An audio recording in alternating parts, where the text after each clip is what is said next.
سمجھدار ماں حضرت سیدنا امام مالک بن انس اور حضرت سیدنا حسن بصری رحمۃ اللہ علیہما جیسی جلیل القدر ہستیوں کے استاد محترم حضرت سیدنا ربیعہ بن ابو عبد الرحمن علیہ رحمۃ المنان ابھی اپنی والدہ محترمہ کے شکم مبارک میں ہی تھے کہ ان کے والد حضرت سیدنا ابو عبد الرحمن فروخ رحمۃ اللہ علیہ بنو امیہ کے دور میں سرحدوں کی حفاظت کے لیے جہاد کی غرض سے خراسان چلے گئے۔ چلتے وقت آپ رحمۃ اللہ علیہ اپنی زوجہ کے پاس 30,000 دینار چھوڑ کر گئے۔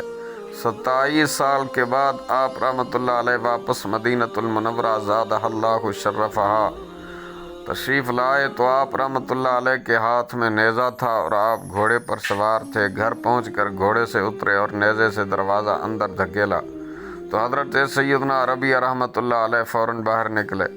جیسے ہی انہوں نے ایک مسلح شخص کو دیکھا تو بڑے غضبناک انداز میں بولے، اے اللہ کے بندے، کیا تو میرے گھر پہ حملہ کرنا چاہتا ہے؟ حضرت سیدنا فروخ رحمۃ اللہ علیہ نے فرمایا، نہیں، مگر تم یہ بتاؤ کہ تمہیں میرے گھر میں داخل ہونے کی جرأت کیسے ہوئی؟ پھر دونوں میں تلخ کلامی ہونے لگی۔ قریب تھا کہ دونوں دست و گریباں ہو جاتے، لیکن ہمسائے بیچ میں آ گئے اور لڑائی نہ ہوئی۔ جب حضرت سیدنا مالک بن انس رحمۃ اللہ علیہ اور دوسرے بزرگ حضرات کو خبر ہوئی تو وہ فوراً چلے آئے۔ لوگ انہیں دیکھ کر خاموش ہو گئے۔ حضرت سیدنا ربیعہ رحمۃ اللہ علیہ نے اس شخص سے کہا، اللہ عز و جل کی قسم، میں اس وقت تک تمہیں نہ چھوڑوں گا جب تک تمہیں سلطان یعنی بادشاہ اسلام کے پاس نہ لے جاؤں۔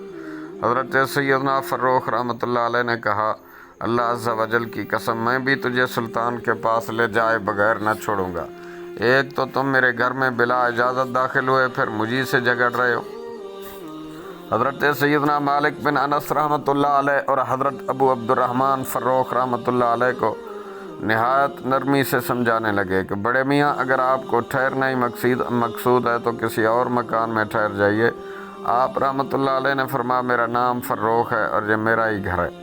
یہ سن کر آپ رحمۃ اللہ علیہ کی زوجہ محترمہ جو دروازے کے پیچھے ساری گفتگو سن رہی تھیں فرمانے لگی، یہ میرے شوہر ہیں اور ربیعہ انہی کے بیٹے ہیں۔ یہ سن کر دونوں باپ بیٹے گلے ملے اور ان کی آنکھوں سے خوشی کے آنسو چھلک پڑے۔ حضرت سیدنا ابو عبد الرحمن فروخ رحمۃ اللہ علیہ خوشی خوشی گھر میں داخل ہوئے۔ جب اطمینان سے بیٹھ گئے تو کچھ دیر بعد ان کو وہ 30,000 اشرفیاں یاد آئیں جو جہاد کے لیے روانگی کے وقت بیوی کو سونپ گئے تھے۔ چنانچہ بیوی سے پوچھا کہ میری امانت کہاں ہے؟ سمجھدار بیوی نے عرض کی، میں نے انہیں سنبھال چھوڑا۔ حضرت سیدنا ربیعہ رحمۃ اللہ علیہ اس دوران مسجد نبوی شریف پہنچ کر اپنے حلقہ درس میں بیٹھ چکے تھے اور تلامذہ کا ایک ہجوم جس میں امام مالک اور خواجہ حسن بصری رحمۃ اللہ علیہما جیسے لوگ شامل تھے شیخ کو گھیرے ہوئے تھے، اور حضرت سیدنا فروخ رحمۃ اللہ علیہ نماز پڑھنے کے لیے مسجد نبوی شریف میں گئے تو یہ منظر دیکھا کہ ایک حلقہ لگا ہوا ہے اور لوگ بڑے ادب اور توجہ سے علم دین سیکھ رہے ہیں اور ایک خوبصورت نوجوان انہیں درس دے رہا ہے۔ آپ رحمۃ اللہ علیہ قریب گئے تو لوگوں نے آپ کے لیے جگہ کشادہ کی اور حضرت سیدنا ربیعہ رحمۃ اللہ علیہ سر جھکائے ہوئے بیٹھے تھے، اس لیے آپ کے والد محترم رحمۃ اللہ علیہ انہیں پہچان نہیں سکے۔ حاضرین سے پوچھا کہ علم کے موتی لٹانے والے یہ شیخ الحدیث کون ہیں؟ لوگوں نے بتایا یہ ربیعہ بن ابو عبد الرحمن ہے۔ یہ سن کر فرط مسرت میں ان کی زبان سے یہ جملہ نکلا، لقد رفع اللہ ابنی، یقیناً اللہ رب العزت نے میرے بیٹے کو بڑا عظیم مرتبہ عطا فرمایا۔ پھر خوشی خوشی زوجہ کے پاس آئے اور فرمایا، میں نے تمہارے لخت جگر کو آج ایسے عظیم مرتبے پر فائز دیکھا کہ اس سے پہلے میں نے کسی علم والے کو ایسے مرتبے پر نہیں دیکھا۔ زوجہ محترمہ نے پوچھا، آپ کو اپنے 30,000 دینار چاہیے یا اپنے بیٹے کی یہ عظمت و رفعت؟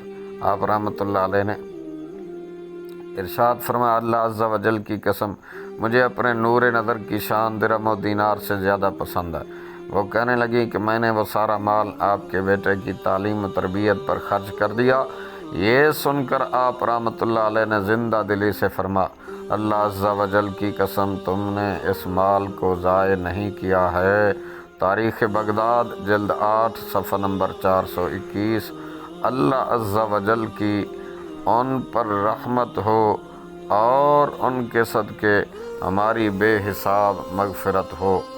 حضرت سیدتنا ام ربیہ رحمۃ اللہ علیہا کے علمی ذوق سے وہ اسلامی بہنیں سبق سیکھیں جو اپنے بچوں کو دنیاوی تعلیم پر تو خوب خرچ کرتی ہیں، ان کی عدم دلچسپی پر اپنا دل جلاتی ہیں، مگر دینی تعلیم و تربیت کی طرف کوئی توجہ نہیں دیتی۔ پھر جب پینٹ کوٹ میں کسا کسایا بیٹا فیشن زدہ یا بیٹی ماں سے زبان درازی کرتی ہے تو سر پہ ہاتھ رکھ کر روتی ہیں کہ میری ہی اولاد میرے قابو میں نہیں۔ ایسی مائیں ٹھنڈے دل سے غور کریں کہ ان کو اس حال تک پہنچانے میں ان کا اپنا کردار کتنا ہے۔ اگر اولاد کی سنت کے مطابق تربیت کی ہوتی تو شاید یہ آج دن نہ دیکھنے پڑتے۔ دیکھے ہیں یہ دن اپنی ہی غفلت کے بدولت، سچ ہے کہ برے کام کا انجام برا ہے۔ اللہم صلی علی سیدنا محمد و اصحابہ و ازواج و آل سیدنا و مولانا محمد مبارک وسلم وصلی علیہ۔